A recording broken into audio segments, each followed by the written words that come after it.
হ্যাঁ, বলছি তোমরা পুজোর বাজার করা শুরু করলে? অনেক অনেক বন্ধুদের দেখছি বিভিন্ন শপিং মল, বড় বড় বুটিকের দোকান গিয়ে শাড়ি দেখছে, ভিডিও করছে, আমি চুপ করে এমনি করে দেখছি। অনেকে দেখছি পার্লারে যাচ্ছে, চুল সোজা করছে, আর আমি এই এলোমেলো চারটে মাত্র চুল, এটা সোজা করলে যা লাগবে না, এখন তাও কোনো রকম শ্যাম্পু ট্যাম্পু করে ঢেকে ঢুকে রেখেছি, নইলে অর্ধেক তো টাক পড়ে গেছে, বয়স হচ্ছে। এই চারটে চুলকেও যদি এরকম সোজা করে এরকম রেখে দিই, কেমন যে লাগবে আমি নিজেই ইমাজিন করতে পারছি না। এক একবার মনে হয় টেনে দেখি এরকম করে সোজা করে, তারপর মনে হয় না এদিক থেকে টাকটা দেখা যাবে, এদিক থেকে দেখা যাবে।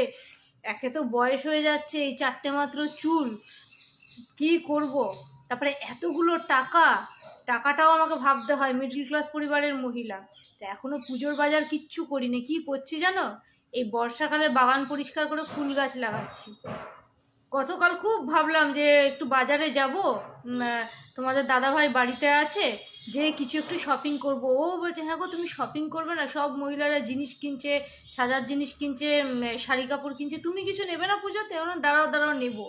করে বেরোলাম সন্ধেবেলা, চলে গেলাম নার্সারিতে, গাছপালা, ফুলের গাছ, ফলের গাছ দেখলাম। তারপরে একটু এগিয়ে বললাম, এই দাঁড়াও দাঁড়াও সবজি নেব। সবজি নেওয়া হয়ে গেলো। যতক্ষণে শাড়ির দোকান আর সাজার জিনিসের দোকানে যাব ভাবলাম, দেখছি বাইরে থেকে শাটার ডাউন।